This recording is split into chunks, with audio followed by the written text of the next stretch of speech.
Okay. ଅନ୍ୟମାନେ ବି କୁହନ୍ତୁ ପଚାରୁଛନ୍ତି ସାର୍। ହଉ ଠିକ ଅଛି। ଏଇ ନୂତନ ବର୍ଷର ମୋ ଟାର୍ଗେଟ ଆଜ୍ଞା 100 ଜଣ ଲୋକଙ୍କ ପାଖକୁ ବାପ୍ତିଜମ ଦେଇ ପ୍ରଭୁଙ୍କ ପାଖକୁ ଆଣିବା ମୋର ଦର୍ଶନ। ଓକେ, ପ୍ରେ ଦ ଲର୍ଡ, ପ୍ରେ ଦ ଲର୍ଡ। 100 ଜଣଙ୍କୁ ଲାଭ କରିବା ଏବଂ ସଫଳତା ନିଜ ହାସଲ। ଜୀବନରେ ଦେଖିବା। ଓକେ, ଠିକ ଅଛି। ଯହୋଶୁଆ 1 ଅଧ୍ୟାୟ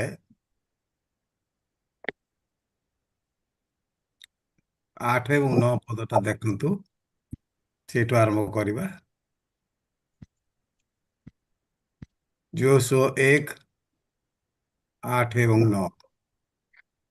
ଏହି ବ୍ୟବସ୍ଥା ପୁସ୍ତକ ତୁମ୍ଭ ମୁଖରୁ ବିଚଳିତ ନ ହେଉ, ମାତ୍ର ତୁମ୍ଭେ ତହିଁରେ ଲେଖା ଅନୁସାରେ ମାନିବାକୁ ଓ କରିବାକୁ ଦିବାରାତ୍ର ତାହା ଧ୍ୟାନ କର।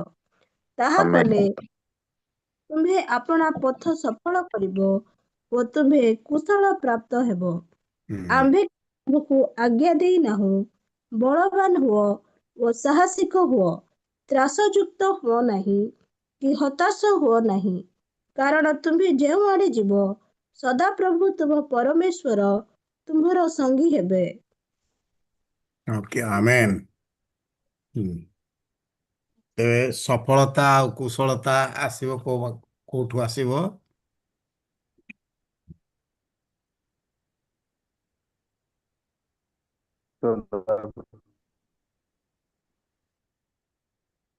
ବ୍ୟବସ୍ଥା ମାନିବା ଦ୍ଵାରା। ନାଇଁ, ପଢନ୍ତୁ ସେଇଥିରେ 1 ଅଧ୍ୟାୟର 8 ପଦରେ ହିଁ ଲେଖା ଅଛି। ଦିବାରାତ୍ର ଧ୍ୟାନ କରିବା। କଣ କଣ କରିବାକୁ ହବ? ଧ୍ୟାନ କରେ। ବାକ୍ୟ ଦିବାରାତ୍ର ଦିବାରାତ୍ର ଧ୍ୟାନ କରିବାକୁ ହବ। ତାପରେ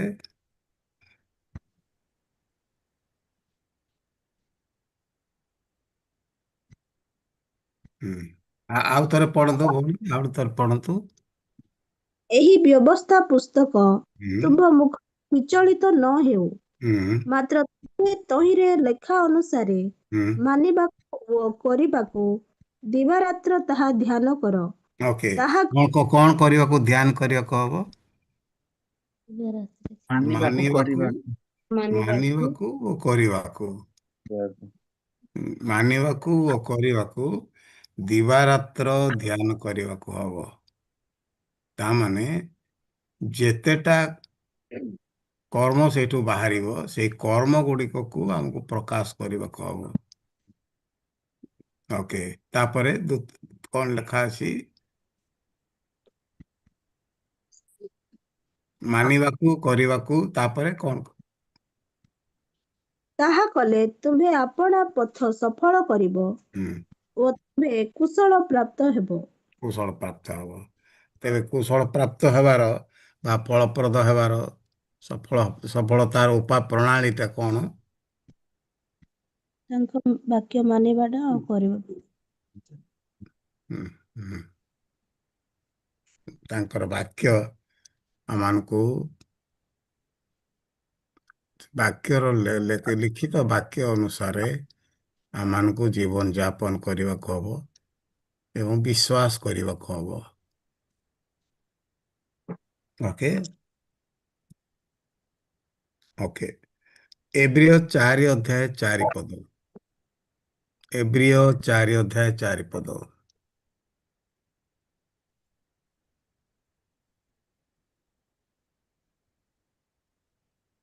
କାରଣ ସପ୍ତମ ଦିନ ସମ୍ବନ୍ଧରେ ସେ ନାଇଁ ନାଇଁ କୌଣସି ସ୍ଥାନରେ ନାଇଁ ନାଇଁ, ଏହି ପ୍ରକାର ଏବ୍ରିୟ ଏବ୍ରିୟ 4 ତାର 2 ପଦ ଦେଖନ୍ତୁ।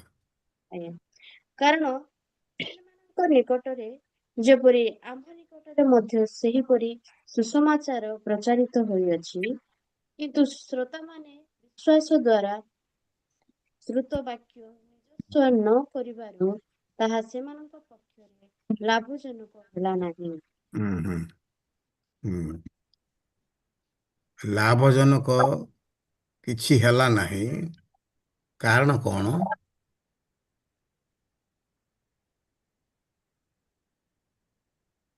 କାରଣ କ'ଣ? ବିଶ୍ୱାସ ନ କରିବ। ବିଶ୍ୱାସ ନ କରିବାରୁ, ଶୁଣିଥିବା ବାକ୍ୟ ନିଜସ୍ୱ ନ କରିବାରୁ ସେମାନଙ୍କ ପକ୍ଷରେ ଲାଭଜନକ ହେଲା ନାହିଁ। ହୁଁ। ତେବେ କ'ଣ ପାଇଁ ଲାଭଜନକ ହେଲା ନାହିଁ? କିଛି ଲାଭ ହେଲାନି କ'ଣ ପାଇଁ? ବିଶ୍ୱାସ ନ କରିବା ହେତୁ, ନ ମାନିବା ହେତୁ। ନାଇଁ, ସେଇଟା ଆଉ ଗୋଟେ କଥା ଲେଖା ଅଛି। ଶୃତ ବାକ୍ୟ ନିଜସ୍ୱ ନ କରିବାରୁ। ନିଜସ୍ୱ ନ କରିବ, ଶୁଣିବା ବାକ୍ୟ, ଯେତିକି ହୁଁ। ବାକ୍ୟ ଶୁଣୁଛ ସେତିକି ନିଜର ଶୁଣିବା ବାକ୍ୟକୁ ନିଜର ନ କରିବାରୁ ଏଇଟା ମୋ ପାଇଁ ବୋଲି ତାକୁ ଗ୍ରହଣ ନ କରିବାରୁ କିଛି ଲାଭ ହେଲା ନାହିଁ। ହେଲା। ତେବେ ଆମମାନେ ଜିହୋସ 1:9 ଏବଂ ହେବ୍ରିୟ 4:2 ପଦ ଅନୁସାରେ ଆମେ କ'ଣ କରିବାକୁ ହବ? ଜଣେ ପଢିବା ଲୋକକୁ କୁହାହଉଛି ଏବଂ ଜଣେ ଲୋକ ପଢି ପାରୁନି ସେଇ ଲୋକକୁ କୁହାହଉଛି।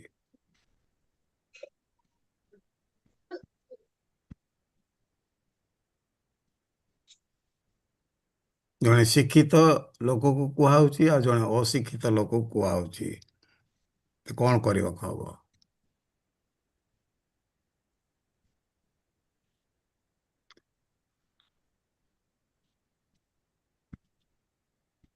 କୁହନ୍ତୁ।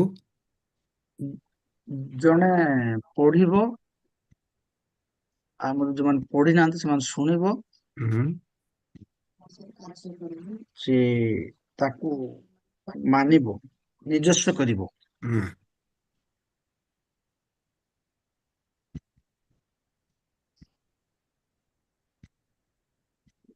ଓକେ, ଠିକ କଥା। ଜଣେ ଲୋକ ଯିଏ ପଢିପାରିବ ସେ ପ୍ରଭୁଙ୍କର ବାକ୍ୟ ଦିବାରାତ୍ର ଧ୍ୟାନ କରିବ ଏବଂ ଯିଏ ଶୁଣିବ ସେ ନିଜସ୍ୱ କରିବ। ଉଭୟ ଲୋକ ନିଜସ୍ୱ କରିବେ ପ୍ରଭୁଙ୍କର ବାକ୍ୟକୁ। ତେବେ ଆମର ଅସୁବିଧା କ'ଣ? ଆମର ବିଫଳତା ହେବାର, ଆମର ଲାଭ କିଛି ହଉନାହିଁ। ବିଫଳତାର କାରଣ କ'ଣ ତାହେଲେ? ଆମ ବାକ୍ୟ ପଢୁଛୁ ଶୁଣୁଛୁ କିନ୍ତୁ ମାନୁ ନାହିଁ, ଆଉ ବାକ୍ୟ ବିରୁଦ୍ଧରେ କାର୍ଯ୍ୟ କରୁଛୁ।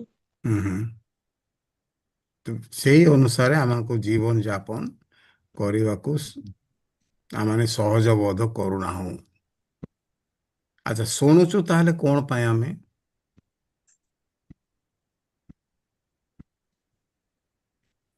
ଶୁଣୁଛୁ କ'ଣ ପାଇଁ? ଆମେ ପ୍ରତ୍ୟେକ ଦିନ ବାକ୍ୟ ଶୁଣୁଛେ, ପ୍ରତ୍ୟେକ ତାକୁ ମନେ ରଖିବା ଏବଂ କାର୍ଯ୍ୟକାରୀ କରିବା।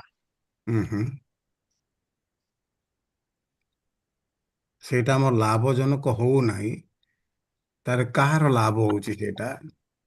ଯଦି ବିଶ୍ୱାସୀର ଲାଭ ହଉନି ତାହେଲେ କାହାର ଲାଭ ହଉଛି? ଶୈତାନର। କେମିତି? ଆମେ ବାକ୍ୟର କାର୍ଯ୍ୟକ୍ରମ ଯଦି କରୁନୁ ସେଇଟା ଶୈତାନ ହିଁ ଲାଭ। ଯଦି ଆମେ ବାକ୍ୟର କାର୍ଯ୍ୟ ଯଦି କରିଥାନ୍ତୁ ତାହେଲେ ଆମର ଲାଭ ହୁଅନ୍ତା। ଓକେ, ମାଥ୍ୟୁ 13:19 ପଦକୁ ଦେଖନ୍ତୁ। ମାଥ୍ୟୁ 13:19। ଯେ କେହି ରାଜ୍ୟର ବାକ୍ୟ ଶୁଣି ନ ବୁଝେ, ପାପାତ୍ମା ଆସି ତାହାର ହୃଦୟରେ ଯାହା ବୁଣା ଯାଇଥିଲା ତାହା ହରଣ କରିନିଏ। ସେ ଜଣକୁ ବୁଣା ଯାଇଥିବା ବାଟ ପାଖ ଭୂମି ସଦୃଶ। ଓକେ, ଯଦି ବାକ୍ୟ ଶୁଣିବ, ବାକ୍ୟ ପଢିବ କିନ୍ତୁ ତାହା ବୁଝିବ ନାହିଁ, ତା ନିଜସ୍ୱ କରିବ ନାହିଁ, ତାହେଲେ କାହାର ଲାଭ ହେଲା ଏଇଟା?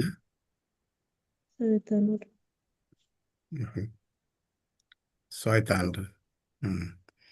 ଆମର କ'ଣ ହେଲା?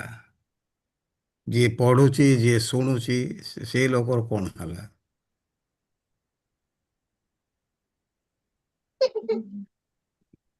କ୍ଷତି ହେଲା। କେତେ କ୍ଷତି ହେଲା? କେତେ କ୍ଷତି ହେଲା?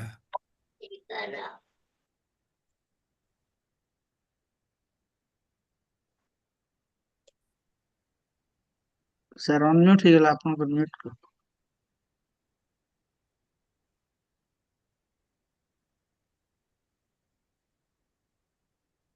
19 ପଦ ଅନୁସାରେ କେତେ କ୍ଷତି ହେଲା?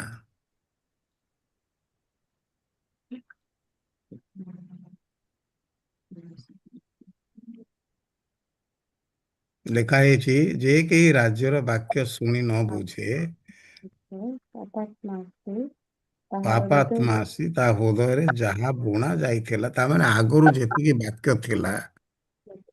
ବାକ୍ୟ ଥିଲା ସେଇଟା ମଧ୍ୟ ନେଇ ସେଇଟା ପୁଣି ଆଜି ଯେଟା ବୁଣା ହେବ ସେଇଟା ମଧ୍ୟ ସେ ଲୁଟିକି ନେଇକି ଯିବ। ତ ବିଶ୍ୱାସୀ ଯିଏ ଦିବାରାତ୍ର ବାକ୍ୟ ପଢୁଥିଲା, ଯିଏ ଶୁଣୁଥିଲା, ତାର ଅବସ୍ଥାର କଣ ହେଲା?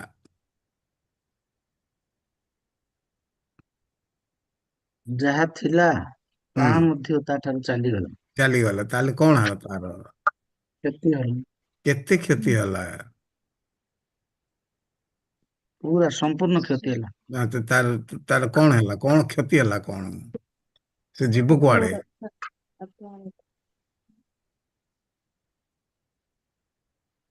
ସେ ଯିବ କୁଆଡେ?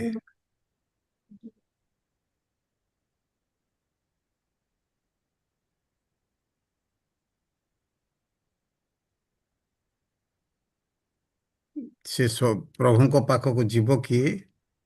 ନାଇଁ, ନାଇଁ, ନରକ ଯିବ। ତାହେଲେ ଯେତିକି ଦିବାରାତ୍ର ଧ୍ୟାନ କରୁଥିଲା, ଯେତିକି ଦିବାରାତ୍ର ଶୁଣୁଥିଲା, ତାହେଲେ ଟିକେ ଭୁଲ ପାଇଁ ସେ ଯିବ କୁଆଡେ?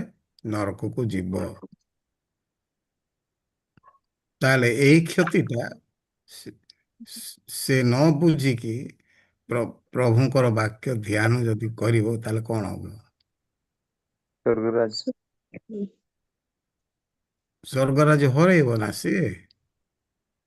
ସେ ବାହାରେ ରହିଯିବ।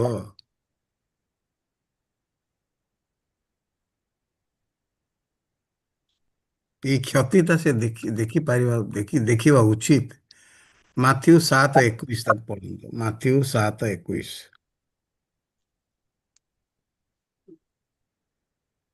ମତେ ପ୍ରଭୁ ପ୍ରଭୁ ବୋଲି ଡାକନ୍ତି, ଏପରି ପ୍ରତ୍ୟେକ ସ୍ୱର୍ଗ ରାଜ୍ୟରେ ପ୍ରବେଶ କରିବେ ନାହିଁ, ମାତ୍ର ଯେ ଓକେ, ବାସ୍ ମୋର ବାସ୍, ସେତିକି ଥାଉ, ସେତିକି ଥାଉ।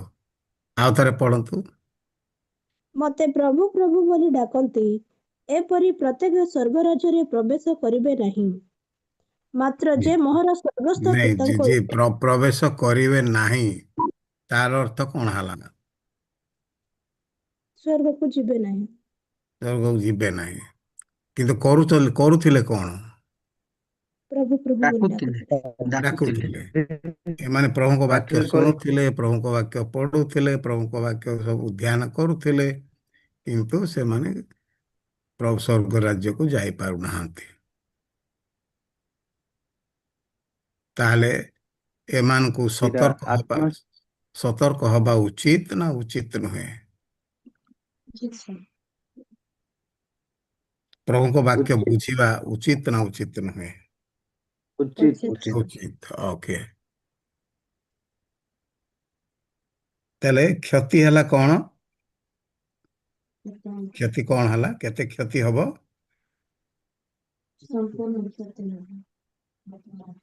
ନରକକୁ ଯିବା ଅନିବାର୍ଯ୍ୟ। ମାଥ୍ୟୁ 15:10 ଦେଖନ୍ତୁ। ମାଥ୍ୟୁ 15:10। ଆଉ ଯୀଶୁ ଲୋକ ସମୂହଙ୍କ ନିକଟକୁ ଡାକି ସେମାନଙ୍କୁ କହିଲେ, ଶୁଣ ଓ ବୁଝ। ଶୁଣ ଆଉ ବୁଝ। ବୁଝ। ଶୁଣ ଆଉ ବୁଝ। ମାଥ୍ୟୁ 7:14। ମାଥ୍ୟୁ 7:14। ଆଉ ଜୀବନକୁ ଘେନିଯିବା ଦ୍ୱାରା ସଂକୀର୍ଣ୍ଣ ଓ ପଥ ଦୁର୍ଗମ, ପୁଣି ତାହାର ସନ୍ଧାନ ପାଇବା ଲୋକେ ଅଳ୍ପ। ଅଳ୍ପ। 19 ପଦ ଦେଖନ୍ତୁ। ଯେ କୌଣସି ଗଛ ଭଲ ଫଳ ନ ଫଳେ, ତାହା ହଣାଯାଇ ନିଆଁରେ ପକାଯାଏ। ହୁଁ। ତାହେଲେ କ୍ଷତି କ'ଣ? ନଷ୍ଟ ହେଇଯିବ ସେ, ହୁଁ ହୁଁ। ନିଆଁରେ ଏଇ ପକାଯିବ। ଦିଆରେ ପକାଯିବ। ଅଗ୍ନି କୁଣ୍ଡ ପାଇଁ ସେ ପ୍ରସ୍ତୁତ ହଉଛି। ସେ ବାଇବଲ ପଢୁଛି, ସେ ପ୍ରାର୍ଥନା କରୁଛି, ସେ ପ୍ରଭୁ ପ୍ରଭୁ ବୋଲି କହୁଛି, ସବୁ କିଛି କରୁଛି, କିନ୍ତୁ ଶେଷରେ ତାର ଶେଷଟା କୋଉଠି? ନରକରେ। ମାନେ ଏତେ ବଡ଼ ଦୁଃଖ, ଏତେ ବଡ଼ କ୍ଷତି, ପ୍ରଭୁଙ୍କର ବାକ୍ୟ ଯଦି ଶୁଣିକି ଆମେ ପ୍ରଭୁଙ୍କ ବାକ୍ୟ ପ୍ରତି ମନୋଯୋଗୀ ନ ହେବା, ପ୍ରଭୁଙ୍କର ବାକ୍ୟକୁ ସମାଦର ନ କରିବା, ପ୍ରଭୁଙ୍କର ବାକ୍ୟକୁ ଆମେ ଜୀବନରେ ଲାଗୁ ନ କରିବା, ବ୍ୟବହାର ନ କରିବା, ବିଶ୍ୱାସ ନ କରିବା, ତାହେଲେ ଏଇ କ୍ଷତି ଆମକୁ ସହିବାକୁ ହବ।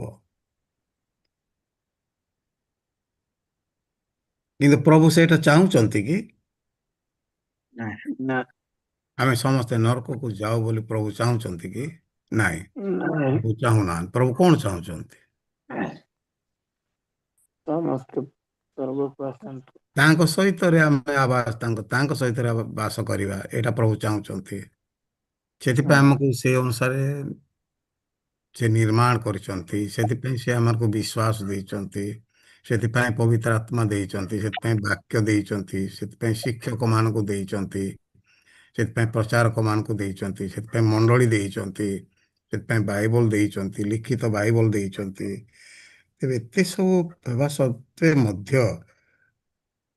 ଯଦି ଆମମାନେ ଗୌରବକୁ ସମ୍ମୁଖୀନ ନ ହୋଇ ଅନନ୍ତ ନରକକୁ ସମ୍ମୁଖୀନ ହେବା, ତାହେଲେ ଏଠାରୁ ପରିତାପର ବିଷୟ କ'ଣ ହବ?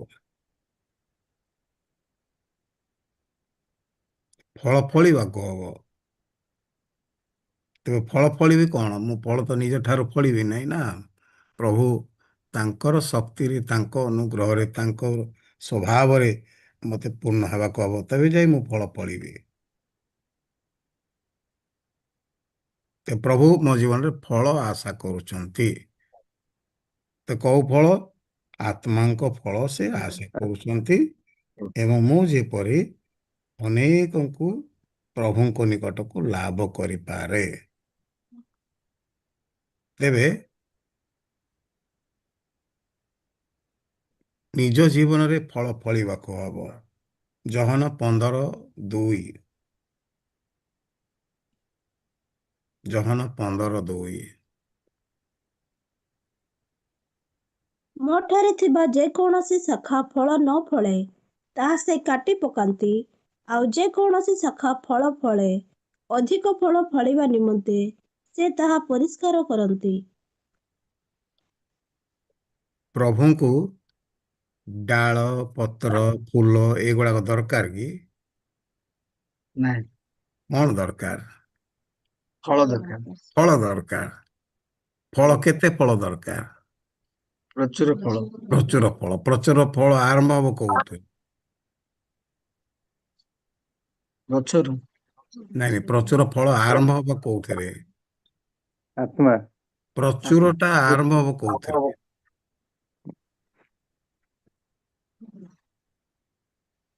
ନିଜ ହୃଦୟ ଶୁଚି କରିକି ନାଇଁ ପ୍ରଭୁଙ୍କ ନାଇଁ, ଆଡେ ପ୍ରଚୁର ହବ। ପ୍ରଚୁର ଫଳଟା ହବ ପ୍ରତ୍ୟେକ ଦିନ ଗୋଟେ ଗୋଟେ ହେଲା ପରେ ତ ପ୍ରଚୁର ହବ ନା। ଆଜ୍ଞା ତ ଆଜ୍ଞା, ଗୋଟେ ଦିନ ବି ଆରମ୍ଭ କରିବନି, ପ୍ରଚୁରଟା ଆଶା କରିବ, ହବ କି? ନାଇଁ ତେବେ ଆରମ୍ଭ କରିବ କୋଉଥିରେ? ଛୋଟିଆ କରି ଆରମ୍ଭ କରିଥାନ୍ତି। ପ୍ରଭୁ ଯେତେବେଳେ ଚାହିଁଲେ ସମସ୍ତେ ସ୍ୱର୍ଗକୁ ଯାଆନ୍ତୁ। ପ୍ରଭୁ କ'ଣ କଲେ? ଆତ୍ମା ଲାଭ କଲେ। ଆଜ୍ଞା ଏକା ସାଙ୍ଗେ କଲେ ନା ଜଣ ଜଣକୁ କଲେ? ଜଣ ଜଣ କରି। ଜଣ ଜଣକୁ କଲେ। ତେବେ ଜଣ ଜଣକୁ ଲାଭ କରିବା ଦ୍ୱାରା ହିଁ ପ୍ରଚୁର ଫଳ ଆମେ ଫଳିପାରିବା। ଜହନ 15:8କୁ ଦେଖନ୍ତୁ। 15:8। ତୁମ୍ଭେମାନେ ପ୍ରଚୁର ଫଳ ଫଳିଲେ ମୋହର ପିତା ମହିମାନ୍ୱିତ ହେବେ। ଓକେ ଆଉ ତୁମେ ଏକ ନମ୍ବର ସେଇଟା। ତାପରେ ଦ୍ୱିତୀୟଟା ପଢନ୍ତୁ। ହଁ ସେଇଟା ହିଁ ପଢନ୍ତୁ। ଆଉ ତୁମ୍ଭେମାନେ ମୋହର ପ୍ରକୃତ ଶିଷ୍ୟ ହେବ। ଆମେନ୍। ତେବେ ପ୍ରକୃତ ଶିଷ୍ୟ କିଏ? ଯିଏ ପ୍ରଚୁର ଫଳ ଫଳେ। ଯିଏ ପ୍ରଚୁର ଫଳ ଫଳେ। ମାନେ ତାର ଅର୍ଥ କଣ? ଯିଏ ପ୍ରଚୁର ଫଳ ଫଳିବ ତାର ଅର୍ଥ କଣ? ଠିକ କଥା, ପ୍ରଚୁର ଫଳ ଫଳେ, କିନ୍ତୁ ତାର ଅର୍ଥ କଣ? ତାଙ୍କର ବାକ୍ୟ ମାନିବା ଓ କରିବା। ନାଇଁ ସେଇଟା ନାହିଁ। ସେ ତ ଈଶ୍ୱରଙ୍କ ବାକ୍ୟ ମାନିବ କରିବ, କିନ୍ତୁ ଆରମ୍ଭ କରିବ କୋଉଥିରେ? ଛୋଟିଆ ଗୋଟିଏ ଗୋଟିଏ ଆତ୍ମା ଲାଭ କରିବା ତୁ ଆରମ୍ଭ କରିବ। ଗୋଟିଏ କରିକି ସେ ପ୍ରଚୁରତା ପାଇବ, କିନ୍ତୁ ଗୋଟିଏ ବି କରିବନି ପ୍ରଚୁରତା ଆଶା କରିବ, ସେଇଟା ହବ କି ସମ୍ଭବପର? ହବନି। ନାଇଁ। ଆଜି ଅଶ୍ୱିନ ଆଜ୍ଞା ଯେତେବେଳେ ପ୍ରାର୍ଥନା କରୁଥିଲେ ଏବଂ ସେ ତାଙ୍କର ଉତ୍ତର ଦେଲେ ଯେ 100ଟି ଆତ୍ମା ସେ ଲାଭ କରିବାକୁ ଚାହାନ୍ତି ଏଇ ବର୍ଷ। ତେବେ ଆରମ୍ଭ କରିବେ କେତେ ଜଣଠୁ? ଜଣେ। ଜଣଙ୍କ ଠାରୁ। ତେବେ 100ଟି ଆତ୍ମା ଲାଭ କରିବା ପାଇଁ ତାକୁ 100 ଦିନ ବି ଯଦି ଲାଗେ, ତାହେଲେ 100 ଦିନ ତାଙ୍କୁ ପରିଶ୍ରମ କରିବାକୁ ହବ। 100 ଦିନ ପ୍ରଭୁଙ୍କ ସାଙ୍ଗରେ ଲାଗିବାକୁ ହବ, ପ୍ରଭୁଙ୍କ ସହିତ ଚାଲିବାକୁ ହବ, ପ୍ରଭୁଙ୍କ ସହିତ ଫଳ ଫଳିବାକୁ ହବ। ତେବେ ପ୍ରଚୁର ଫଳ ଫଳିଲେ ପ୍ରଭୁ ମହିମାନ୍ୱିତ ହୁଅନ୍ତି। ସିଦ୍ଧାନ୍ତ ନବା ଦ୍ୱାରା ପ୍ରଭୁ ମହିମାନ୍ୱିତ ହୁଅନ୍ତି ନାହିଁ। ପ୍ରଭୁଙ୍କର ପାଇଁ ଫଳ ଫଳିବାକୁ ହବ। ତେବେ ଫଳ ଫଳିବା ଆତ୍ମା ଲାଭ କରିବା। ଏଥିରେ ଫଳ ଫଳିବାର ଦୁଇଟା ଅର୍ଥ ଆମେ ଦେଖିବାକୁ ପାଉ। ଗୋଟିଏ ହେଉଛି ନିଜର ଜୀବନରେ ପବିତ୍ର ଆତ୍ମା ରୂପକ ଫଳ ଫଳିବାକୁ ହବ, ଏବଂ ଦ୍ୱିତୀୟଟି ହେଉଛି ଅନ୍ୟ ଆତ୍ମା ଲାଭ କରି ପ୍ରଭୁଙ୍କ ରାଜ୍ୟ ବୃଦ୍ଧି କରିବାକୁ ହବ। ତେବେ ଏହା ଦ୍ୱାରା ପ୍ରଭୁ ଗୌରବାନ୍ୱିତ ହୁଅନ୍ତି ଏବଂ ବିଶ୍ୱାସୀ କଣ ହବ? ଲାଭବାନ ହବ। ନାଇଁ ନାଇଁ, ବିଶ୍ୱାସୀ କଣ ହବ? ତାଙ୍କର ହଁ, ତାଙ୍କର ଶିଷ୍ୟ। ତାଙ୍କର କଣ ଶିଷ୍ୟ ହବ? ପ୍ରକୃତ ଶିଷ୍ୟ ହବ। ପ୍ରକୃତ ଶିଷ୍ୟ ହବ। ସାବାସ, ପ୍ରକୃତ ଶିଷ୍ୟ ହବ। ଆଉ ଅପ୍ରକୃତ ଶିଷ୍ୟ ମାନେ କିଏ? ମାନେ ଫଳ ଅପ୍ରକୃତ ଶିଷ୍ୟ ମାନେ କିଏ? କଥା ହଁ ମାନନ୍ତି ନାହିଁ। ହଁ, ଯୋଉମାନେ ଫଳ ଫଳନ୍ତି ନାହିଁ। ଯୋଉମାନେ ଫଳ ଫଳନ୍ତି ନାହିଁ, ତାର ଅର୍ଥ କଣ? ଯିଏ ଫଳ ଫଳନ୍ତି ନାହିଁ, ତାର ଅର୍ଥ କଣ?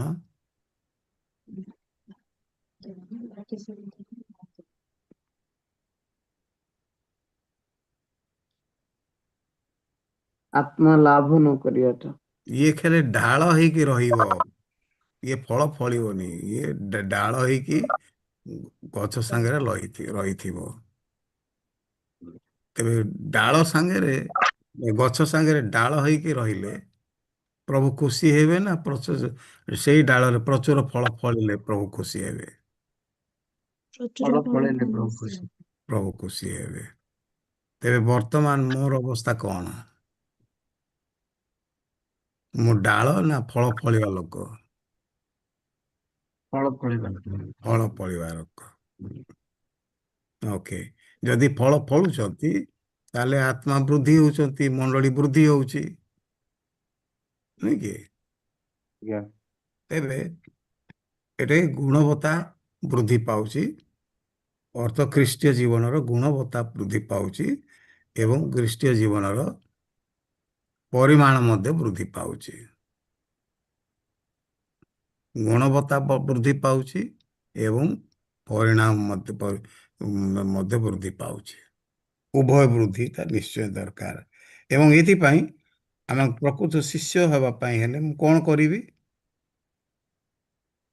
ମାଥ୍ୟୁ 7:13, ମାଥ୍ୟୁ 7:13 ମତେ କଣ କରିବାକୁ ହବ? ସଂକୀର୍ଣ୍ଣ ଦ୍ୱାର ଦେଇ ପ୍ରବେଶ କର, କାରଣ ସର୍ବନାଶକୁ ଘେନିଯିବା ଦ୍ୱାର ଅସାର ଓ ପଥ ପ୍ରଶସ୍ତ, ହୁଁ, ପୁଣି ତାହା ଦେଇ ପ୍ରବେଶ କରିବା ଲୋକେ ଅନେକ। ଓକେ, ତାହେଲେ ମତେ କଣ କରିବାକୁ ହବ?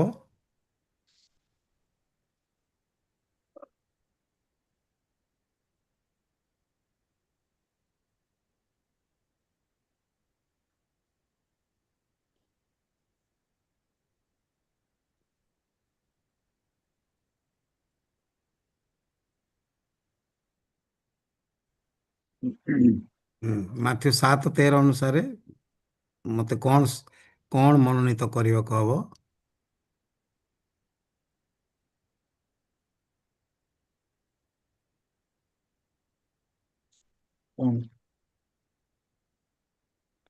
ମାଥ୍ୟୁ 7:13ରେ କଣ ଲେଖା ଅଛି? ସଂକୀର୍ଣ୍ଣ ସଂକୀର୍ଣ୍ଣ ଦ୍ୱାର ଦେଇ ଦ୍ୱାର ଦେଇ ସଂକୀର୍ଣ୍ଣ ଦ୍ୱାର। ତେବେ ଆମେ ସଂକୀର୍ଣ୍ଣ ଦ୍ୱାରର ଯାତ୍ରୀ ହେବାକୁ ପଡ଼ିବ। ସଂକୀର୍ଣ୍ଣ ଦ୍ୱାରର ଯାତ୍ରୀ ଅର୍ଥ କଷ୍ଟ ଭୋଗ କରିବାକୁ ହବ। କଷ୍ଟ ଭୋଗ ଦ୍ୱାରା ଆମକୁ ବାଧ୍ୟ ହେବାକୁ ହବ। ଆମକୁ ବାଧ୍ୟ ହେବା ସହଜ ନୁହେଁ। ଆମେ ବାଧ୍ୟ ହେଲେ ସହଜରେ ବାଧ୍ୟ ହେଇନଥାଉ। ଦୁଃଖ ଭୋଗ ଦ୍ୱାରା ହିଁ ଆମେ ବାଧ୍ୟତା ଶିଖିଥାଉ। ତେବେ ବାଧ୍ୟ ହେବାକୁ ହବ ପ୍ରଭୁଙ୍କର ବାକ୍ୟ ନିଜସ୍ୱ କରିବା, ପ୍ରଭୁଙ୍କ ବାକ୍ୟ ଶୁଣିବା, ପ୍ରଭୁଙ୍କ ବାକ୍ୟ ଧ୍ୟାନ କରିବା, ପ୍ରଭୁଙ୍କ ବାକ୍ୟ ଆମୋଦ କରିବା। ଇଏ ହେଉଛି ଦୁଃଖ ଭୋଗର ପଥ। ଆତ୍ମା ଲାଭ କରିବା ଦୁଃଖ ଭୋଗର ପଥ। ନିନ୍ଦା ଆସିବ, ତାଡ଼ନା ଆସିବ, ଅପମାନ ଆସିବ, ପ୍ରତିବାଧା ଆସିବ, କିନ୍ତୁ ଅନ୍ୟର ଆତ୍ମା ଲାଭ କରିବାକୁ ହବ। ତାମାନେ ଅନେକ ଜାଗାକୁ ମତେ ଯିବାକୁ ହବ। ଏବେ ସୁସମାଚାର ପ୍ରଚାରକ ମାଥ୍ୟୁ 28:18-20। ମାଥ୍ୟୁ 28:18-20 ଜଣେ ପଢ଼ନ୍ତୁ, ତାପରେ ଶେଷ କରିବା। ପୁଣି ଯୀଶୁ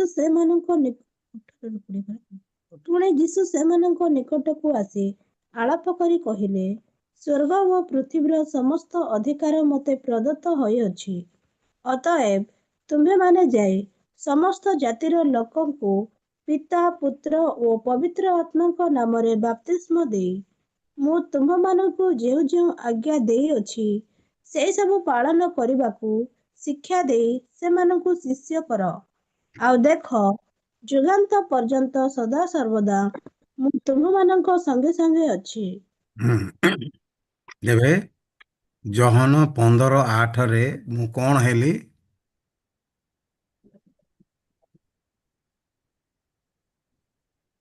ଜହନ 15:8ରେ ମୁଁ କଣ ହେଲି?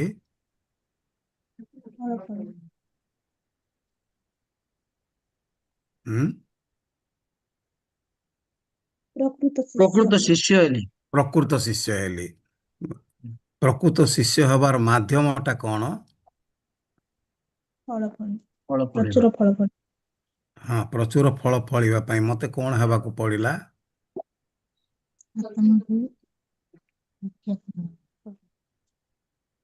ତାକୁ ଏଠି ସଂକୀର୍ଣ୍ଣ ଦ୍ୱାର ଦେଇ ଯିବାକୁ ପଡିଲା। ସଂକୀର୍ଣ୍ଣ ଦ୍ୱାର ମତେ ମନୋନୀତ କରିବାକୁ ପଡ଼ିଲା। ମତେ ସଂକୀର୍ଣ୍ଣ ଦ୍ୱାର ମନୋନୀତ କରିବାକୁ ପଡ଼ିଲା, ଅର୍ଥ ବାଧ୍ୟ ହେବାକୁ ପଡ଼ିଲା। ଦୁଃଖ ଭୋଗ ନହେଲେ ବାଧ୍ୟତା ହବ ନାହିଁ। ଏବଂ ବର୍ତ୍ତମାନ ମୁଁ ଯେତେବେଳେ ଆସୁଛି ଆତ୍ମା ଲାଭ କରିବା ପାଇଁ, ସେତେବେଳେ ମତେ କଣ କରିବାକୁ ହବ? ମୁଁ ପ୍ରଥମେ ଶିଷ୍ୟ ହେଲି। ମୁଁ ପ୍ରକୃତ ଶିଷ୍ୟ ହେଲି। ଅବିକା ମାଥ୍ୟୁ 28:18-19ରେ ମୁଁ କଣ କରିବି?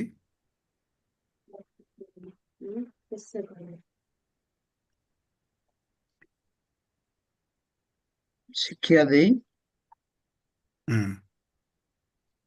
ବାପ୍ତିସ୍ମ ଦେଇ ମୁଁ ଯେଉଁ ଆଜ୍ଞା ଦେଇଛି ତାକୁ ପାଳନ କରିବି। ହୁଁ। ମୁଁ କଣ କରିବି? ଆଜ୍ଞା ସବୁ ପାଳନ। ହଁ, ଆଜ୍ଞା ସବୁ ପାଳନ କରିବ କହ, କିନ୍ତୁ ସେୟା କରିବା ଦ୍ୱାରା ମୁଁ କଣ କରିବି? ଶିଷ୍ୟ କରିବି। ଶିଷ୍ୟ ତିଆରି କରିବି। ସାବାସ୍, ଭେରି ଗୁଡ୍।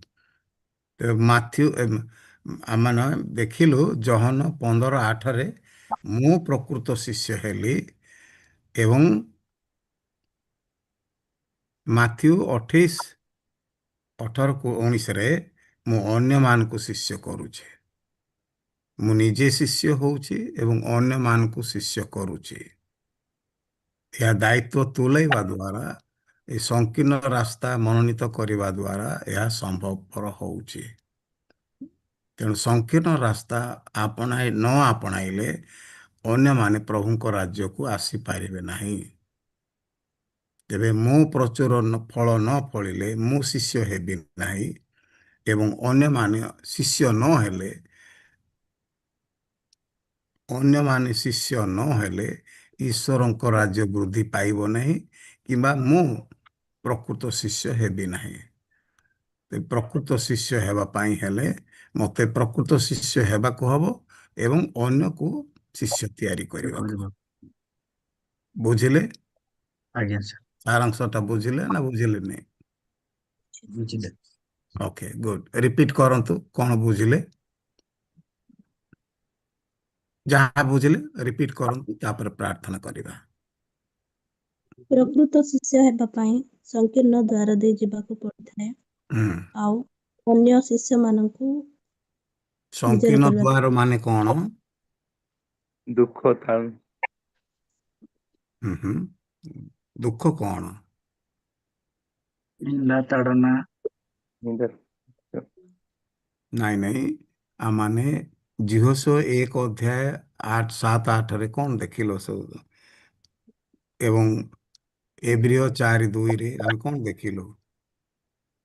ବାକ୍ୟ ପଢି ମାନିବାକୁ ପଡିବ। ବାକ୍ୟ ପଢିକି ଶୁଣିକି ତାକୁ ପାଳନ କରିବାକୁ ହବ। ତେବେ ବାକ୍ୟ ପାଳନ କରିବା ସହଜ ହବ ନା କଷ୍ଟ ହବ? କଷ୍ଟ। ଦୁଃଖ ଭୋଗ ଦ୍ୱାରା ଆଜ୍ଞା ପାଳନ କରିବାକୁ ଶିଖିବାକୁ ହବ ପରା। ଆଜ୍ଞା ହୁଁ। ଯଦି ପ୍ରଭୁ ଯୀଶୁ ଦୁଃଖ ଭୋଗ ଦ୍ୱାରା ଆଜ୍ଞା ପାଳନ କରିବାକୁ ଶିଖିଲେ ଆମେ ସହଜରେ ଶିଖିପାରିବା କି? ନାଇଁ। ଏବ୍ରିୟ 5:8କୁ ଦେଖନ୍ତୁ। ଏବ୍ରିୟ 5:8।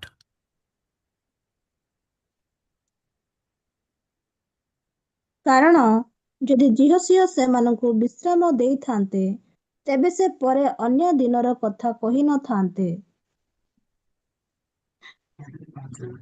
ନାଇଁ 5 ପୁତ୍ର ହେଲେ ଦୁଃଖ ଭୋଗ ଦ୍ୱାରା ଆଜ୍ଞାବହତା ଶିକ୍ଷା କଲେ। ବାସ୍। ପୁତ୍ର ହେଲେ ତାର ଅର୍ଥ ପ୍ରଭୁ ଯୀଶୁ ଅଦ୍ୱିତୀୟ ପୁତ୍ର ହେଲେ ସେ ଦୁଃଖ ଭୋଗ ଦ୍ୱାରା ଆଜ୍ଞାବହତା ଶିକ୍ଷା କଲେ। ତେବେ ପ୍ରଭୁ ଯୀଶୁ ଯଦି ଦୁଃଖ ଭୋଗ ଦ୍ୱାରା ଆଜ୍ଞାବହତା ଶିକ୍ଷା କଲେ, ମୁଁ ଏବଂ ଆପଣମାନେ ଆମେ ଆନନ୍ଦରେ ପ୍ରଭୁଙ୍କର ବାକ୍ୟ ମାନେ ଶିକ୍ଷା କରିବା କି ଆଜ୍ଞାବହତା ସହଜରେ ଶିଖିପାରିବା କି? ଦୁଃଖ ଭୋଗ କରିବାକୁ ହବ ନା। କ'ଣ ଦୁଃଖ ଭୋଗ କରିବା? ସଂକୀର୍ଣ୍ଣ ରାସ୍ତା ଅବଲମ୍ବନ ନ କଲେ ଦୁଃଖ ଭୋଗଟା ହବ ନାହିଁ। ତେବେ ସଂକୀର୍ଣ୍ଣ ରାସ୍ତା ଅର୍ଥ ସମସ୍ତ ସୁଖକୁ ତ୍ୟାଗ କରିବାକୁ ହବ। ସମସ୍ତ ସୁଖ, ଏଇ ଯୋଉ ପ୍ରକୃତ ଶିଷ୍ୟ ହେବାର ଯୋଉ ଗୁଣ ଗୁଡାକ, ବିଷୟ ଗୁଡାକ ଲେଖା ଅଛି ନା ବାକ୍ୟରେ, ବୁଝିଲେ କି ନାଇଁ?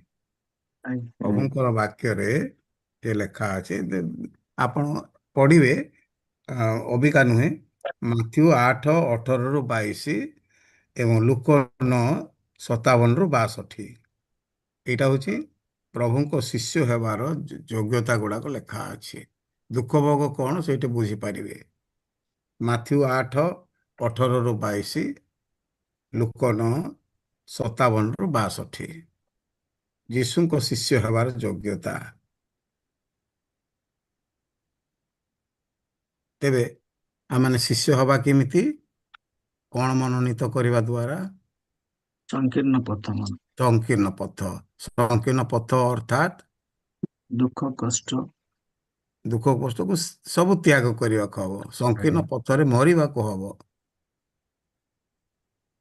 ଆମେ ଖ୍ରୀଷ୍ଟଙ୍କ ସହିତ କ୍ରୁଶରେ ହତ ହେବାକୁ ହବ ଏବଂ କ୍ରୁଶରେ ହତ ହେବା ଥରେ ନୁହେଁ, ଏଟା ପ୍ରତିଦିନ ଆମକୁ କ୍ରୁଶରେ ହତ ହେବାକୁ ହବ। ଏଟା ପ୍ରଭୁ ସୁଯୋଗ ଦେଲେ ଆସନ୍ତା ସପ୍ତାହ ଏଟାକୁ ଆମେ ଶିଖିବା। ହେଲା, ଆଜି ଏତିକି ଥାଉ, ଏତିକିଟା ହଜମ କରିବା ସବୁଠୁ ଆରମ୍ଭ ବିଷୟ। ହଉ, ପ୍ରାର୍ଥନା କରିବା। ପ୍ରଭୁ, ତୁମର ବାକ୍ୟ